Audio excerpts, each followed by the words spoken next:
Ya, kita lanjutkan untuk soal nomor 3, soal yang sedikit lebih advance, tapi memang biasanya ya, soal usaha energi itu lebih advance. Kenapa? Karena dia menggunakan konsep-konsep yang sudah kalian pelajari di sebelumnya. Usaha energi pasti akan membutuhkan konsep kinematika dan dinamika, serta konsep usaha energi itu sendiri, gitu, hukum kekekalan momentum, bagaimana hubungan antara usaha dengan energi, gitu ya. Jadi nanti itu akan berpengaruh semua, kita akan gunakan. Ya, jadi saran saya memang di soal ketika nanti kalian di ujian, soal usaha energi itu pasti sedikit lebih sulit dibandingkan soal-soal sebelumnya. Oke, kita langsung aja. Sebuah balok diluncurkan di atas bidang datar yang licin. Oke, jadi awalnya balok kita ada di sini, ini licin, melewati titik A dan terus menuju titik B yang berada di ujung lintasan kasar. Jadi awalnya di sini terus sepanjang L sama dengan 0,5 meter. Yang berawal pada ketinggian H sama dengan 2M. 2M ini oke. 2M yang dimaksud di sini bukan 2 meter ya. Ya. Oke, H yang dimaksud di sini bentar. Oh ya, maaf. Ya, H sama dengan 2 meter gitu ya. Sorry. H 2 ini meter ya, 2 meter. Dan mu S ini bukan mu S, tepatnya adalah mu K ya. Sorry, mu K. Gesek di sini ya. Ini mu K adalah 0,2, ya 0,2. Sudut kemiringan lintasan theta adalah 30 derajat. Ini 30 derajat. Nah, perhatikan tuh. Jadi otomatis di sini kita akan menggunakan nanti konsep bidang miring. Ya. Oke. Dan balok melewati titik A dengan kecepatan. Nah, di sini kecepatan di titik A itu sama dengan 8 meter per detik. Di sini ya, kecepatan di sini. Nah pertanyaannya, jika kecepatannya 8 meter per detik, apakah benda dapat mencapai titik B? Kenapa? Karena otomatis kalau kita bicara konsep, ketika dia memasuki bidang miring ini, oke, pertama ketika baloknya tadi sudah masuk ke bidang miring, otomatis akan ada perubahan kecepatan. Kenapa? Karena akan ada komponen gaya berat di arah X yang nantinya menarik dia ke kanan gitu ya. Lalu bendanya tetap bergerak ke kiri, terus bergerak. Nah, jadi di sini tadi perhatikan di sini dia akan mempunyai komponen, lihat ya. Umpamanya kita punya W, lalu kita punya ini, oke. Lalu kita punya komponen WX, ini WY, kita buat semuanya WY, kita punya WX. Nah, WX ini nanti otomatis akan mengurangi kecepatan benda. Nah, ketika nyampe di sini, otomatis dia akan semakin berkurang juga. Kenapa? Karena adanya gaya gesek. Oke, tapi tentunya di sini nanti kita tidak akan tinjau. Kenapa? Karena kita akan menggunakan konsep hukum kelestarian atau kekekalan energi ya. Ini nanti akan kita gunakan dalam menyelesaikan soal ini. Oke, bagi kalian mungkin ini akan sulit. Jadi saya berikan konsep yang sederhana. Begini. Jadi kenapa diberikan kalian titik A, titik B? Karena itu sebenarnya petunjuk bagi kalian untuk menyelesaikan soal ini. Petunjuknya seperti apa? Perhatikan. Kenapa disebutkan di sini kecepatan? Itu otomatis dia ingin memberikan kepada kalian, memberitahu kepada kalian, soal ini ingin memberitahu kepada kalian, oh berarti di sini ada energi kinetik. Ya kan? Lalu di sini juga disebutkan ketinggian di sini, H di titik ini. Ini titik apa ya kita buatnya? Ini A, ini B, ini titik apa enaknya ya? Ini A, kok titik B-nya di sini ya? Titik. Ayo sebutkan titik apa? Titik A, B, titik apa nih? Titik Z atau titik C deh, biar gampang. Ini titik C ya saya buat ya. Tapi jangan nanti kalian bingung kenapa titik C. Titik apa nih? Oke, saya buat titik O aja ya. Titik O gini ya. Titik O. Kenapa nggak saya buat C, nanti bingung. Ini A, ini B, kok C-nya di sini gitu ya. Ini titik awal dia ketika memasuki lintasan kasar. Jadi otomatis di sini kalian punya apa nanti? Di sini disebutkan ketinggian. Berarti itu konsep dari energi potensial ya. Berarti di sini kalian akan membutuhkan mgh. Lalu di sini apa? Ya. Di sini juga berarti nanti kalian butuh boleh bisa mgh juga, nanti kita lihat apakah kita akan menggunakan ini mgh juga di sini. Tapi lihat di sini ada gaya gesek kinetik. Ada gaya gesek kinetik. Nah, dari tadi kita berbicara energi kinetik, energi potensial. Berarti di sini di konsep yang ini kita akan menggunakan konsep apa? Ya, di sini kita akan menggunakan konsep usaha oleh gaya gesek. Konsep usaha oleh gaya gesek, usaha yang disebabkan oleh gaya gesek. Ya sama, berarti W di sini adalah di titik ini. W sama dengan ya FK gaya gesek kinetiknya dikali L, karena L-nya tadi adalah perpindahan atau panjang dari lintasan kasarnya, ya. Oke ya. Nah, kita lanjutin. Coba. Sekarang kita lihat energi kinetik di titik A. Energi kinetik di titik A ya udah berarti setengah mva kuadrat. Oke, nah di sini tidak disebutkan m-nya bagaimana, Pak. Masanya gimana, Pak? Kan di sini tidak saya sebutin nih, massa berapa kilogram massa baloknya, tidak saya sebutin. Nah, jadi jangan takut. Nanti kalian akan lihat di akhir ya, kenapa saya tidak sebutkan M. Oke, kita buat aja kecepatan A-nya tadi adalah 8, berarti setengah. Tetap aja kita buat M ya, 8 kuadrat. Ya, 8 kuadrat 64 bagi 2 berarti 32 ya. 32 M. Gitu ya. Satuannya joule. 32 mm ini adalah massa ya, tapi tidak disebutkan massanya berapa. Oke. Itu energi kinetik di titik A. Sekarang kita lihat ketika sekarang balok kita nyampai di titik ini.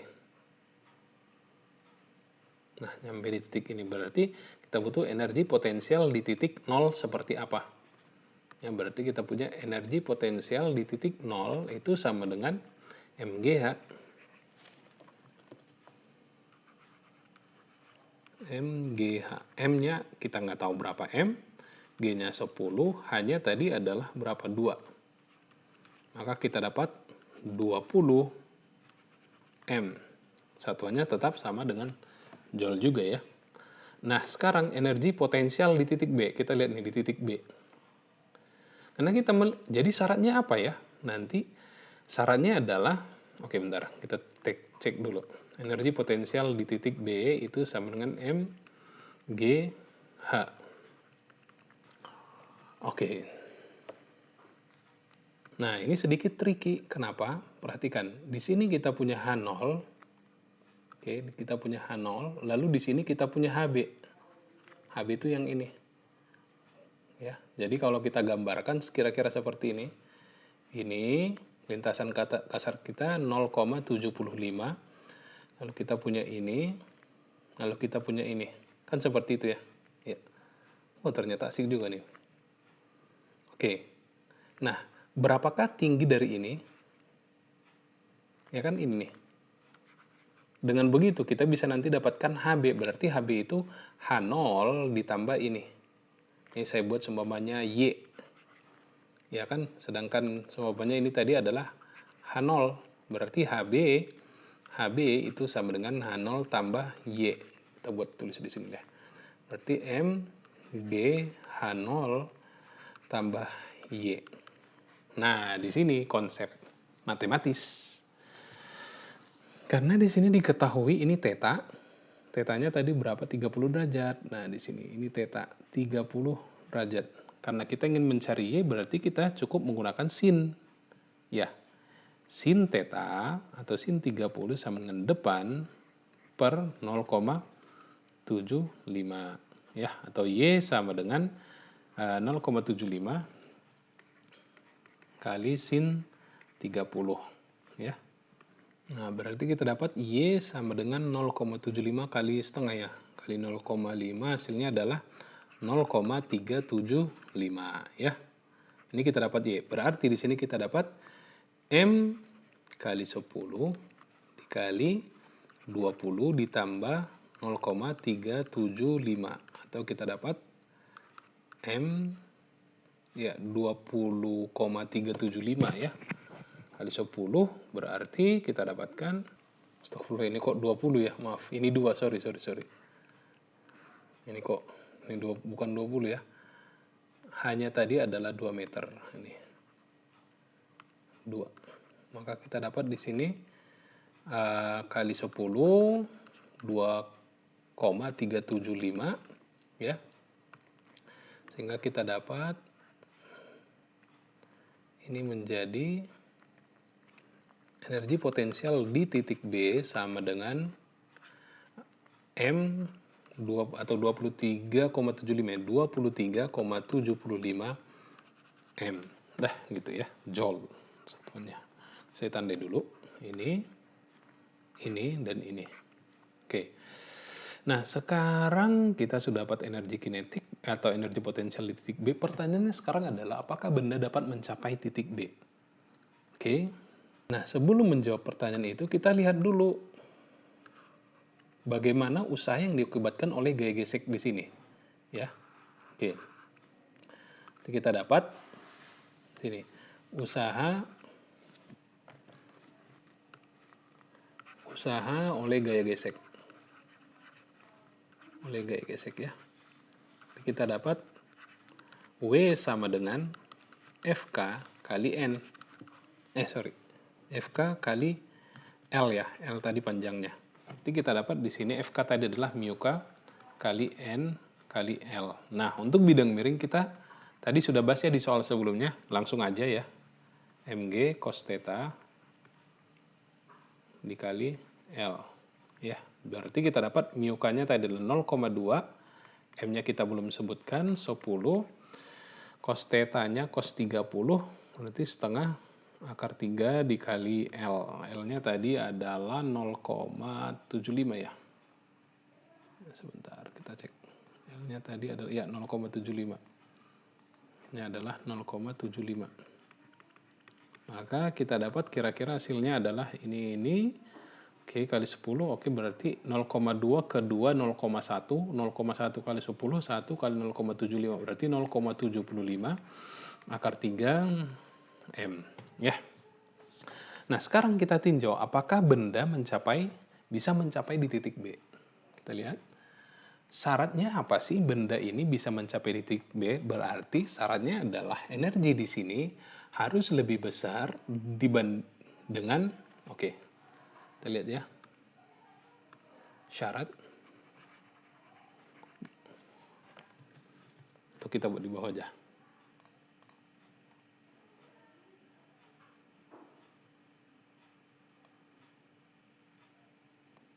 Oke.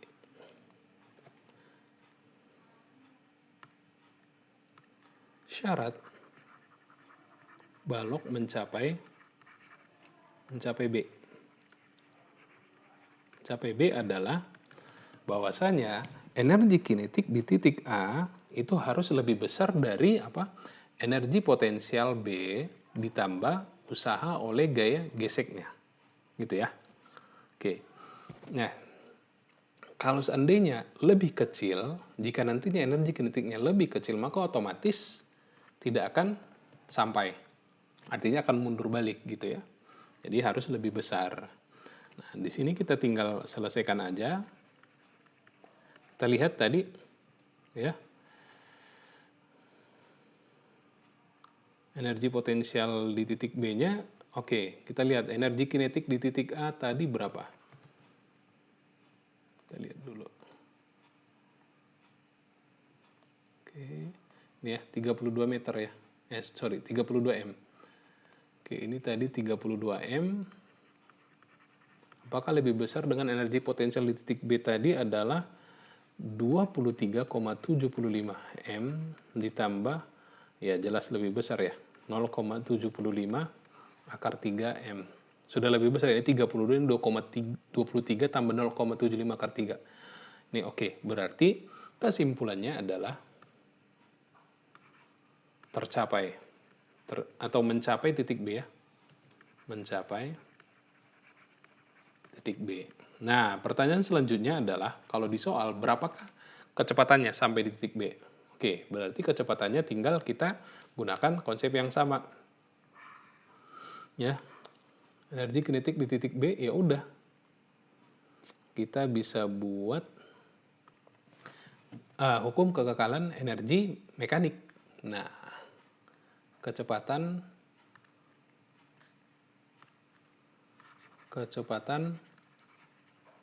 balok di B menggunakan hukum kekekalan energi mekanik. Energi mekanik itu apa? Energi kinetik itu sama dengan energi potensial gitu ya. Oke. Namun di sini yang perlu diperhatikan bahwasanya ada gaya gesek. Maka hukum kekekalan energi mekanik yang kita sebutkan ini adalah, gaya gesek itu adalah salah satu contoh dari gaya yang, gaya kan ada dua jenis, gaya apa aja masih ingat? Gaya konservatif dan gaya non konservatif. Ya. Ya, masih ingat gaya konservatif itu apa? Ya, gaya konservatif adalah gaya yang tidak bergantung kepada lintasan. Dia hanya bergantung pada titik awal dan titik akhir. Oke, jadi di sini kita menggunakan hukum kekekalan energi mekanik konservatif.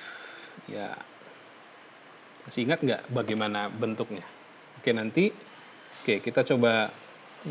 Oke, jadi begini. Berhubung karena di titik A yang ada hanya energi kinetik di titik A tambah energi potensial di titik A, kan gitu ya? Itu sama dengan energi kinetik di titik B ditambah energi potensial di titik B ditambah, karena di lokasi B tadi adalah tempat adanya gaya konservatif tadi, gaya gesek tadi di sini kan, di atas ini. Maka kita punya di sini ditambah W K ya, atau WF, gaya oleh gaya gesek, gaya WF aja ya. Oke, berarti di sini energi kinetik di titik A itu adalah setengah M. Oke, langsung aja energi kinetik di titik A tadi kita sudah dapat angkanya. Berapa ya? Ntar kita cek. Energi kinetik di A ini 32, energi potensial di B 23,75 M. Lalu usai gesek ini 0,75 akar 3. Kalau kita selesaikan ini kira-kira hasilnya adalah 1,3 M. Memudahkan aja nanti. Oke, berarti kita dapat ini tadi energi kinetik di A adalah 32 ditambah energi potensial di A 0 ya. Energi kinetik di B-nya tadi ini yang mau kita cari, berarti setengah M VB kuadrat ditambah energi potensial di B tadi kita dapat 23,75 ditambah ini tadi adalah ini M, ada M-nya, ini ada M-nya, lalu di sini juga ada M, ini tadi 1,3 M ya. Oke, dari sini kita bisa dapatkan bagian yang ini kita pindahkan ke kiri ya, berarti setengah M VB kuadrat sama dengan berapa nih? 32 M dikurang 23,75 M dikurang 1,3 M. Ya, ini hasilnya adalah setengah M VB kuadrat, ini 6,95 M. Nah, di sini M bisa kita coret gitu ya. Maka VB kuadrat sama dengan 13,9 atau VB-nya adalah akar 13,9 meter per detik, atau kalau kita akarkan hasilnya adalah 3,72 meter per detik ya. Jadi ini adalah kecepatan benda di titik B ya. Sip. Demikian untuk soal nomor 3, kita lanjut ke soal nomor 4.